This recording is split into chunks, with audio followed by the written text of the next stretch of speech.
So, Zach, you want to explain to us what's going on here? Well, like all Subarus and Subaru owners, you gotta blow your first head gasket. Yeah, so you've been having some overheating issues. I can tell by the coolant everywhere. Yeah, I had some overheating issues. I changed the thermostat on it. Has overheated since, but I also haven't driven it like at all since then because I can see oil dripping out of where the head gasket is. Let me get down here and show you guys. Right along there. But then the other side's, if I can find it, the other side's dry. You do see some coolant remnant down here. That's probably because of all that exploding, yeah. So we're gonna do head gaskets. We're gonna be more focused on actually getting it done because this is Zach's daily after all. So we'll do little updates here and there. Right now Zach's just kind of getting airbox out of the way, getting some things that we don't need. We're unsure yet if we're gonna have to pull the motor or not because he has a neighbor who did a lot of these super head gaskets and there's not really a way of putting this that doesn't. Good job, Zach.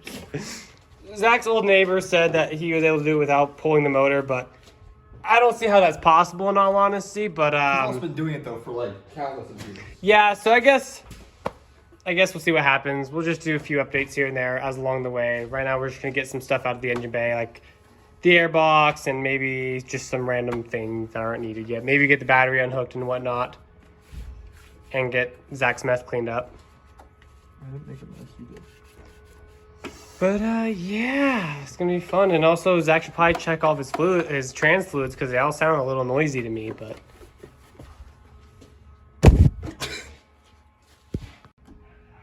Well, this is as far as we were able to get today. We got the intake, most of the intake off.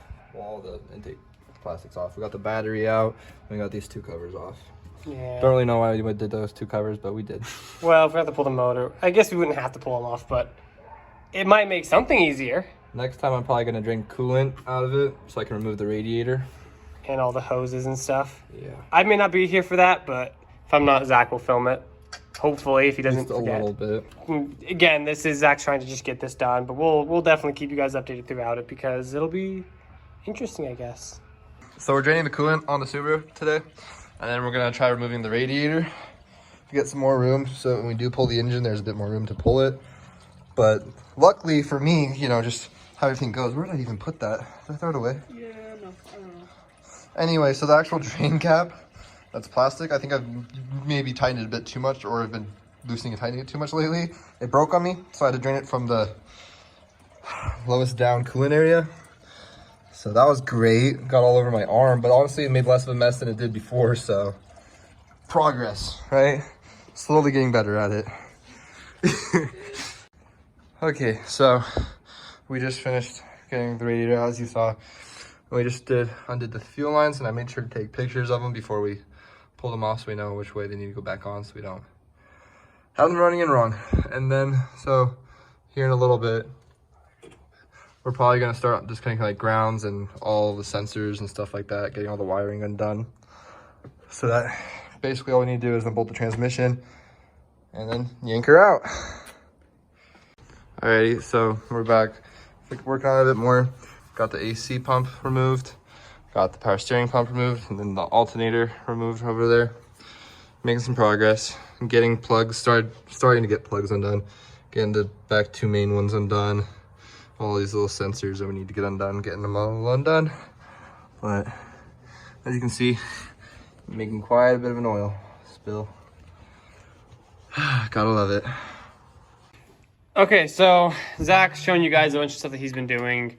He's also pulled the exhaust off, and now we're working on getting the transmission bolts out. Where were you? I saw you earlier. Shouldn't we get the engine like held up before we pull bell housing bolts out? Well, I'm just getting a couple more out. Oh, On okay. the bottom half, so then we just have like this. Okay, yeah. So we're gonna get, so we're gonna get the bell housing bolts out from along there, and then Zach looked up some videos. People will just kind of throw straps underneath the intake plenum because that's probably the best way to do it. I'm no expert in Subarus, but I trust Zach's research. I'm gonna kind of get like this power steering pump moved out of the way. I'm also just gonna double check for any leftover things, and then we're gonna get yanking. My knuckle's gonna go flying into something. I know it. Oh, that's because I'm tightening it. No, that's loosening. Yeah, it's loosening. Come on, bud. Want me to try? No. Hey, Zach, you want to show us how much trans fluid you got? Proudly. Where's the gabagoo? So you think that might explain why your transmission goes wee wee wee wee wee wee wee wee? No, that's just weight loss. It's extra speed. So you get more friction. So we found that we think we got all the bolts except for the top. So we're gonna start working getting straps on it to actually pull the motor out. Things are going great. Amanda's here, of course. She's been helping us out. Aspiring. Zach, you good? No. So we're gonna start working on getting the engine pulled. Nike. Look at Zach undoing his bolts. Bro, I've been doing all of this with the help of my girlfriend.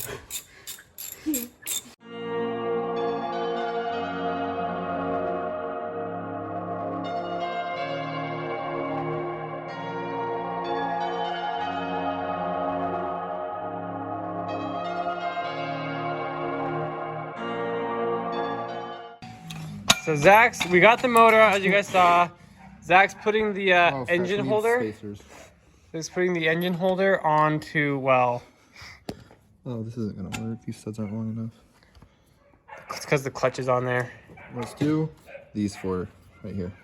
But the issue is that the clutch. I'm no, but I'm saying if we use the bolts, I think the bolts might be a bit longer. Oh, okay. So the issue that we're facing is that it's hitting the clutch right now. We can do these two. And one of the bolts on the bottom. But I don't. Would you trust that? Because right now it's smashing into your clutch and flywheel. Well, how do we get the clutch and flywheel off? The clutch is held on. Because you're doing a clutch anyway, right? Yeah. No, I can't get this off. So your clutch is going to be held on by 6. the bolts on there. So we're going to pull the clutch off real quick because Zach's replacing his clutch anyway because this one's burned to all get out. It's not actually all that bad, but it's not. It's bad enough that it slips a bit, so. No, it's an old clutch. Yeah, so we're going to pull off the clutch real quick, get this onto these 4 studs, and then we'll get it on the stand. So I'm holding the flywheel with this. I'd like to note, Zach got everything unhooked first try. We didn't have to like quickly undo anything while we were pulling this. So good job, Zach. So I'm pretty sure I actually did more than I had to undo, because the fact that I think all the engine wiring is just connected to these two. Probably. That it's not uncommon for them to do stuff like that. Yeah, like that. Definitely need to do some of that. And we'll make sure that this motor is turned to set top dead center because that's obviously doing head gaskets. In fact, let me see if I can kind of show you guys. Oh.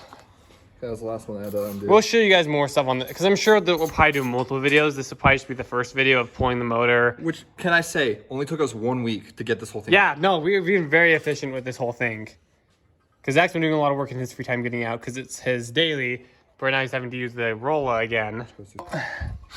As you can see, there's massive oil buildup coming from before the oil filter even starts. So it's not the oil filter that's leaking. It's all through the whole head gasket. There's just motor oil. Especially, way up there. That is really bad up there. So Zach's gonna either do just head gaskets. He may have to do heads, but looks like he's got his clutch off. Take a look at this clutch. Ooh. A lot of powder in there. It's definitely warmed down. Yeah, these pads though on this. Ooh, that is not looking great, bud. It's okay, I'm getting It's got a lot of dry cracking too, like cracking along it, so it's a good thing you're getting a new one. I may need your flywheel resurfaced because I see a little bit of grooving in there. Flywheel too. Get a lightweight one. That's what I was thinking, dude. Honestly, Performance. I was thinking If you're gonna pull that's a very motor, little performance, like. If you're But if you're like, pulling a it'd be motor, sick. you may as well do some important things while you're at it. But very small engine. Like honestly, like really, I've never really pulled this. I've never seen a Subaru motor like out before. It's very compact, which. Dude, the second I took off the actual like pumps and stuff, I was like, holy crap, this thing's tiny. Yeah, so we're gonna get these on real quick. Get on the stand. Can you, sir? Give us 1 minute. Well, guys, so we messed up, pulled the wrong engine, so now we have to put it back in the Subaru.